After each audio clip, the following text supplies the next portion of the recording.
Game of Thrones Season 8, regardless of how you feel about how it ended in such a way that you could actually make a spinoff, a direct spinoff. I'm not talking about the prequel series, House of the Dragon, which will be coming out in 2022. Speaking of which, I've actually made several videos on that series, and they're linked down below in the description. But in this video, I want to discuss multiple different ways on how Game of Thrones could actually continue with the main storyline and the main cast of characters. Martin's books aren't finished, and that's the real storyline. I'm pretty sure something that he writes could be further adapted. If you like this video, the like goal is going to be 420. Get it? Also, make sure you're subscribed, and this is the most important part. Do me a massive favor, and if you are subscribed and you slapped a like on this video, go ahead and turn those notifications on, so that way you'll get an alert every single time I drop a video throughout this wait for more Song of Ice and Fire material adapted into television, or as it's known on my channel, the Long Na. Oh,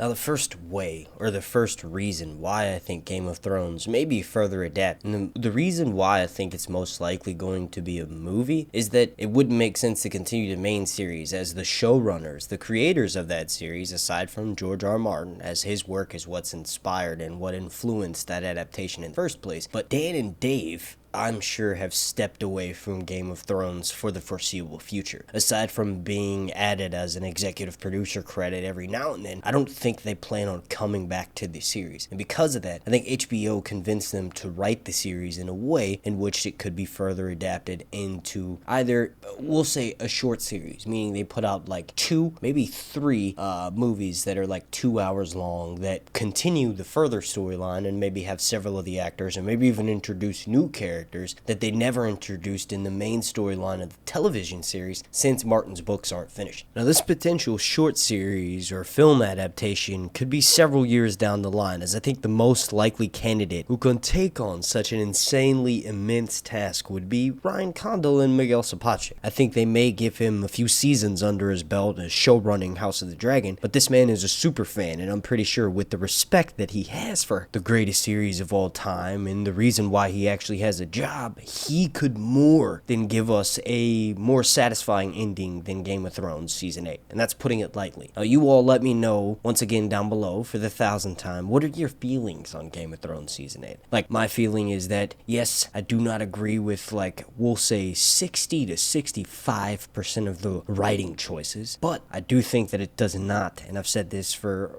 it'll be 2 years before we fucking know it. It does not ruin the fact that it is the greatest series of all time. If you disagree with me, well, then let me know down below. And just sort of wrapping up my first point, Game of Thrones itself made way too much fucking money for HBO for it to not to continue the main storyline somehow. The actors are mostly doing their own thing for right now, but we could say that sometime in the next 5 years, it wouldn't be too hard to convince them to come back with a little bit of money. I mean, they would have been given likely a large break from Game of Thrones, and of course they're still continuing to get paid from that show, but the fact that they would have been giving time off and time to diversify their portfolio as an actor or actress, then that would mean that they would be more willing to come back. And obviously at that point, Condal would have either wrapped House of the Dragon completely up, which I don't think would happen in 5 seasons. We'll likely get 7 or 8, the same as Game of Thrones, but they'll be full 10-episode seasons. Unless Martin adds a little bit to that story, which I'm sure he will. At that time, if there was to be a Game of Thrones set of movies that were to come out, the House of the Dragon series would likely be in its climax, likely where the point where Game of Thrones was when it basically controlled the universe. It not only dominated every single television award series, but it's all everyone could talk about. I'm pretty sure if at that point, when House of the Dragon reaches that level of insanity, I'm pretty sure announcing that Game of Thrones and some of the original cast members who survived the Season 8 finale will be coming back. And if they do decide to add some of the characters that Martin has written about but were never included in the main Game of Thrones television series, that would just be icing on the fucking cake. Just imagine 5 3-hour-long movies that came out maybe once a year over a course of several years, and maybe one year they have 2 of them come out or some shit. But there's so many different ways that they continue that, and making it a long movie instead of a 10-episode season would likely make the actors more inclined to want to do such a thing. It's not as big as a commitment, and the fact that Game of Thrones and HBO sort of ended their lease at the Belfast studio studio in Northern Ireland that was a great studio, and it made it really easy for them to film on location at some amazing spots. But the fact that they moved to the Leavesden studio in the UK,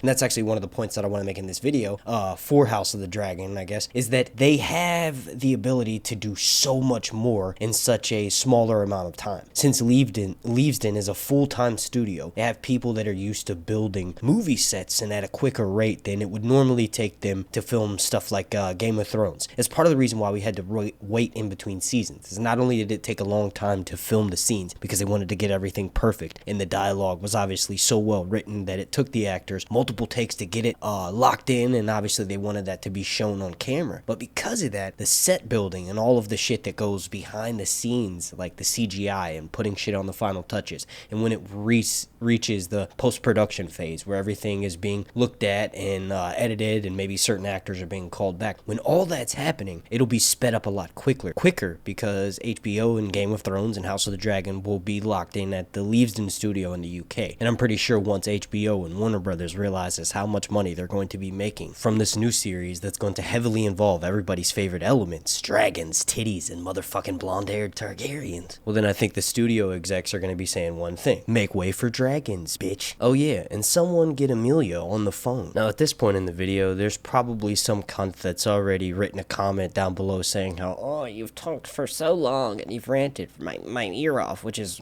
why I clicked on your video so I can hate listen to you, but get to the point. So wrapping this video up, one of the most obvious ways I think they could continue the storyline of the main series and bring back that cast that we love so fucking much is that Drogon was being spotted after flying away with Daenerys' body. The story clearly isn't finished. When someone, like a main POV character, dies in the series, they're brought back to life. Resurrection exists. It's not exactly explained, and that's part of the reason why it works. Magic comes in and sort of explains it away. The followers of her lore are allowed to pray over a body, and as long as they believe, or as long as their faith is being tested, they can give someone what's known as the kiss of life. This is clearly what happened with Daenerys. Now, there were some people that said, well, you know, obviously, Drogon flew away with Daenerys' body, and the amount of time that it would take him to get over to Essos is just too much, and she would be a rotten corpse by then. Well, that's not necessarily the case, because dragon speed equals you can get somewhere at the same speed as it takes to teleport somewhere. It's instant. Daenerys is going to go to her lore and get resurrected. Another way is that Arya went west of Westeros. That's sort of a way that we know that, you know, Planetos is a globe, and everybody that's been west of Westeros in the story either doesn't come back or tells you that there's lonely light out there, and it's just nothing but endless water and wastelands, so they end up coming back to Westeros. Well, Arya could easily go that way and discover Daenerys. There's been several people, along with myself, that theorize that there's multiple ways that since this show's storyline was left so open, they could connect it all in an amazing fucking way, and maybe it would even make the way that Season 8 ended not look so bad. Although super fans of House Stark were obviously glad with the way it ended, as all of the Starks that were written to be the main characters survived. The same cannot be said with House Targaryen. Relating back to what I said earlier, obviously since Martin hasn't finished his story, since he will be given additional time to finish his story, since House of the Dragon storyline has been written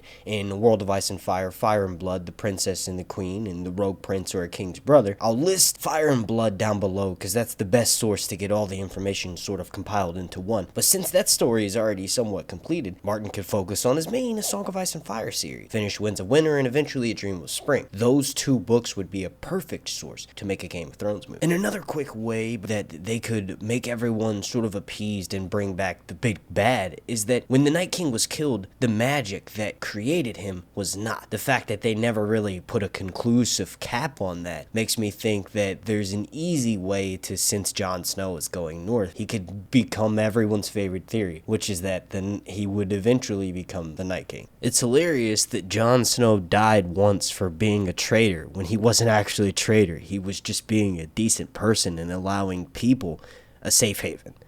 Since he was killed for that before, I've now, in my head at least, written it off as that is the reason why he was able to survive the second time around when he was a traitor and murdered Daenerys, the rightful queen and ruler of Westeros, in cold blood. Since he got murdered the first time around, Jon was able to live the second time around. But just imagine Jon going back to the lands of always winter, and since he committed such a crazy atrocity, and he is ultimately a White Walker, maybe that magic somehow possesses him. Maybe that child that was seen there is somehow still alive, and Jon goes to pick it up, and then he touches the baby, and the magic gets sucked back to him. The series is called The Song of Ice and Fire, and ice never died, and neither did fire. If Daenerys is brought back in this sequel series, well then Jon Snow becoming the new Night King, and then this story being about that would be pretty fucking amazing. Isn't this what we wanted to see? Didn't we want to see the Night King come all the way down to Westeros and like ice over all of King's Landing? I feel like all of the people that talk shit to me about how I can just say the citizens of King's Landing got what they fucking deserve would say the same thing if it was the Night King who did it. You know why? Because they're chauvinist. No, I'm just kidding. It's just because they favor certain aspects about the show more. They like certain characters better. So that way when certain characters do certain things, it goes off and plays better in their mind. In my mind, I feel like that would be a good wrap up for this story. If we finally got ice versus fire and that turned out to be Daenerys versus Jon. Well, alright, I want to thank you all so much for watching. If you could please slap a like on this video. So like goal is going to be 420. Get it? Also, make sure you're subscribed and then have your notifications turned on. That's the most crucial part. That way you get an alert every single time I drop a video throughout the wait for any sort of a Song of Ice and Fire adaptation into watchable material on screen, or as it's known on this channel, the Long Night. Super special shout out to every single person who watched this video, and a special thank you to every single member you see listed right here, as they are all members of my Patreon fam over on patreon.com/SirHuntsReviews. I want to thank you all again so much for watching. And wait, before I forget, I recently added channel perks, meaning for $1.99 you can watch all of my videos ad-free, and for $4.99 you can take part in these members only live streams that are going to take place once a month starting at the end of this month. A lot of shit goes down on my live streams, and I'd rather have a blocker up so that YouTube can't demonetize those. Thanks again for watching. My name's Mark and this has been Sir Hunt's Reviews.